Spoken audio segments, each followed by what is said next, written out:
What if I told you that the question and the answer are hidden in plain sight? Hello, everyone, and welcome back to Get Well, Live Strong. I'm very glad you're here. You know, it's a funny thing about aging and about losing strength. It doesn't happen all at once. God forbid if someone, like a young person, is maybe in a football accident and they break their neck, they know immediately that they have lost that strength. But with us, it happens much more slowly. And, I came to a place in my life that I realized that both the question and the answer were both hidden in plain sight. And it was a gradual progression. And I don't know exactly when it happened, but it happened nonetheless. Like when I was younger, I used to bound up the steps. I'd run up the steps. And then suddenly one day I'm walking into a restaurant and there's about 5 or 6 steps that lead up to the restaurant. And without even having a conscious awareness of it, I walked over to the rail and held the rail and walked up the steps. And then the next time I held the rail and walked up the steps. I don't know when it happened that I went to my local grocery store, H-E-B, and instead of bagging the groceries in the self-checkout like I normally would, I suddenly was bagging the groceries with the strategy of making them lighter, each bag. I don't know where that happened. And I don't know exactly when it happened, when all of a sudden I started lifting myself up from the chair using my arms instead of my legs. I don't know when it happened. And here on the farm, I'll go and put my trash bags on the tailgate of my pickup truck, and then I'll drive up to the road where the dumpster is, and I'll dump my trash in the dumpster. I don't know when it happened, but sometime, someplace, some way, I began compensating for my lack of strength. And I would take that bag off the tailgate, and then I would start swinging the bag. And then finally, when I would gain enough momentum, then I would let go of the bag, and it would fly into the dumpster. I mean, it sounds comical. And I don't know when it happened. I don't know when that transition took place, but it did take place. My body just began little by little, situation by situation, task by task. It began automatically compensating for the strength that I didn't even know that I was losing. And you see, my brain automatically rationalized it as if I was aging. And I am. I'm aging. But my brain just figured out a different way to do it and didn't bother to tell me. I never had the conscious thought of, well, you know what, I'm losing strength, so I need to do this. It just happened. And quite honestly, I just continued to compensate. And I remember even way back when I was a police officer in the late 70s and early 80s, I didn't have a lot of upper body strength. And I remember one specific time, a drunk man came off an airplane. He was so unruly. He had been so belligerently unruly drunk on the plane that they had to call us. And when the plane came up to the jetway and he got off the plane, I had to make an arrest for drunk and disorderly. And the guy, because he was so drunk, I had to wrestle him to the floor to begin with. And he was so drunk, he held his arms underneath him as he was laying face down on the floor. And I did not have enough upper body strength to pull his arms out from under him and handcuff him. So what I wound up having to do was I had to grab his arms and then stand up with my leg strength, pulling his arms out from under him. So I've never had a lot of upper body strength, and so that may have been probably one of the reasons that my brain didn't tell me. My brain just compensated because I've never had a whole lot of upper body strength. In fact, right now, today, as I'm taping this, I have more upper body strength than I've ever had in my entire 69 years of existence. But when I was working the garden, when I was, I think I told you guys that after I retired and spent a year riding my bicycle around the country, I went to truck driving school and earned a CDL and became an over-the-road independent contractor truck driver working for the biggest refrigerated carrier in America, Prime Incorporated. And, I many times could not, if there was, the door was a little jammed or something on the trailer, I could not muscle it into its hatch. It comes up and it just clips. And that's what keeps the door closed. So I found a way to do it. I would literally climb up on the trailer and I would take my legs and I would push it down with my legs. And it got the job done. It worked every time. But, and I rationalized it as I don't have a lot of upper body strength. And while that is true, that's absolutely a true statement. But what I didn't realize and have a conscious awareness of it was that I was losing body strength. And I just continued to compensate. And then when I retired, hung my keys up, and I started building a farm. And it was crazy the things that I was doing. Because first of all, I built corrugated steel beds, raised beds, and that steel's heavy. And I just had to figure out a different way to do it. And I would, I was using 4x4x8s. And for me, lifting those 4x4x8s and moving them around and maneuvering them, put them down in the ground, everything, that was above my strength level. But I figured out a way to do it. And I've been compensating all my life, which was a good thing because it got me through the things that I needed to do in my life. But the bad thing is that as I was aging and as I began to get sick, I didn't realize that I was losing strength because I was always compensating for the lack of strength. And God made our bodies in an incredible way that we can actually compensate for some deficiency that we have, and we just keep right on living. But when I stopped and thought, because when I started making my when I first created my YouTube channel and started making YouTube videos, what I was concerned about is your health. What I am concerned about are hidden conditions, like I had insulin resistance, and that was like the catapult to all the other illnesses and challenges and symptoms and things that I was having. But also preparing for the long haul.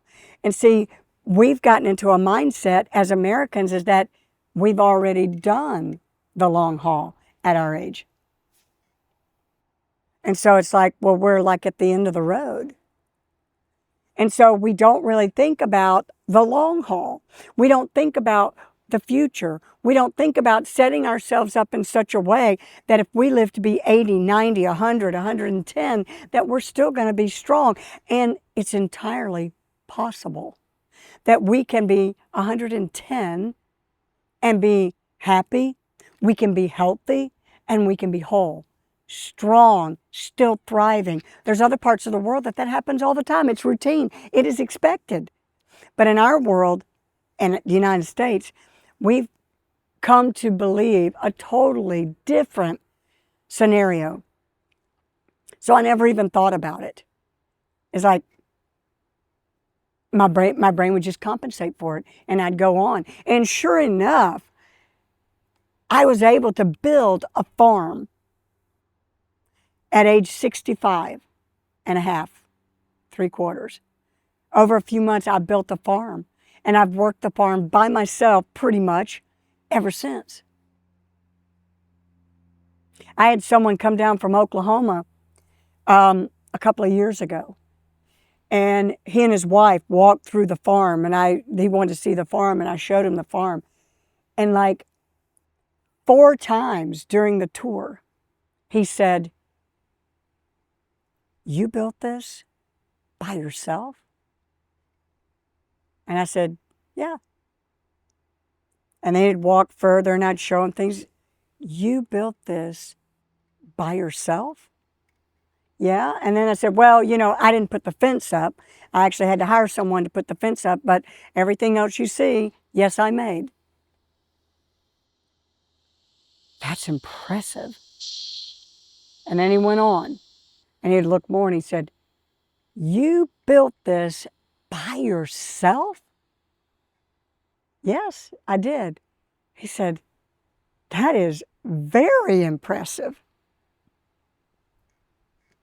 And while that is true, and I'm very grateful for that opportunity and that I was able to do that, the reality was I wasn't doing it conventionally. I was doing it by compensating and figuring out a way to do things in a way that compensated for my lack of strength. And our bodies just naturally do that if we'll let it. It'll just naturally do it. And so I came to the place as I was preparing to start this YouTube channel and knowing that I needed to talk with you guys about longevity. And it sounds so counterintuitive that I would be talking to you about longevity at our age, because we've been led to believe that we're at the end of the road. Well, it forced me to think about my own longevity and what's going on in my own life. And I realized that I was not where I should be strength-wise. And that I'm so grateful that my body was compensating for it. And that's the way God devised all living things, because it has a built-in mechanism. And not only us, but trees, grass, plants, animals, everything. The strive to live, the desire to live, the will to live, the goal to live, and to be as strong and healthy as it possibly can be so that it can go forth and prosper, as Spock said. But that's a bad thing too when you don't realize that that's what you're doing. And see, I didn't know. I mean, you'd think I would know, but I didn't know, not at a conscious level anyway, that there was something that I could do about it, and it wasn't inevitable. And yeah, I mean, I am weaker than I am today.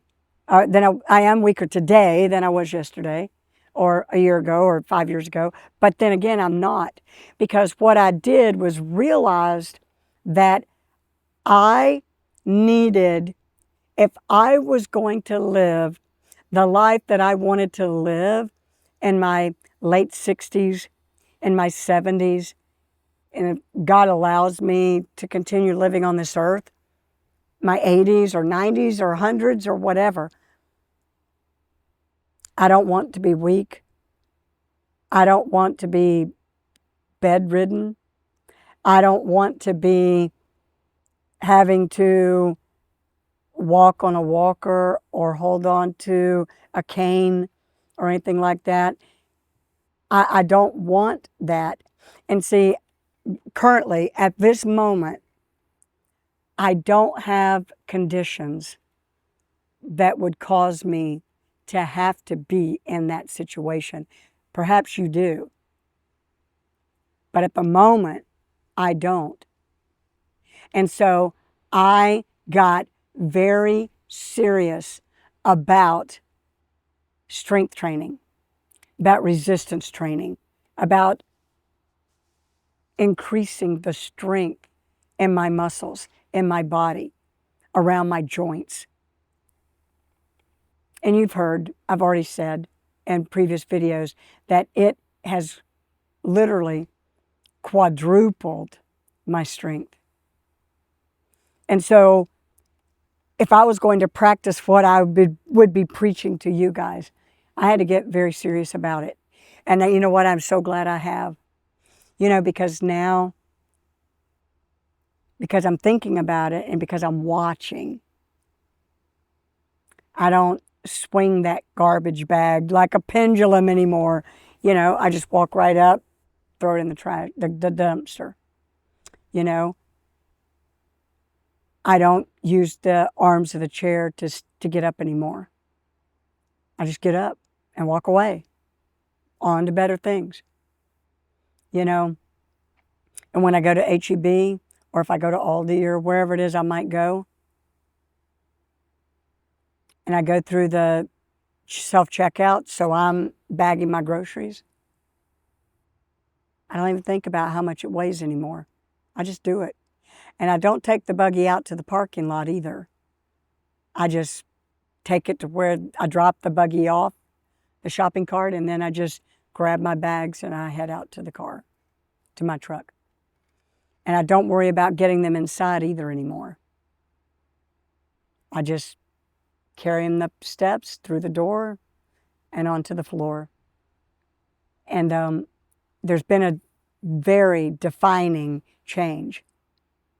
And that same restaurant where suddenly I realized, oh my goodness. And at that restaurant, there's a rail on one side. And as I'm entering into the restaurant, going up those, I don't know, 6, 8, 10, 10 steps, I've never counted them, but it's quite a few. The rail is to my left. And so I walk over, like in the opposing lane of travel, to grab a hold of the rail. I found myself bounding up the steps on the right side. And when I come down, I don't worry about the rail. That same restaurant. And you know, you might be sitting here today and you're identifying with this. You know, just things in your life that you normally do that you couldn't do, or that you're either not doing anymore, or you're not doing it the same way, or that you're compensating in some way. I don't want you to feel defeated. I don't want you to feel like, oh my gosh, I'm losing my strength. But you are. But there's something you can do about it. And it's a very simple thing. It's a little bit of a time-consuming thing, and it requires a little bit of discipline. But you're not training for the Olympics. You're strengthening for longevity so that you can do the things that you want to do in life. That's what this is all about. And so I just urge you, my friends, to very seriously consider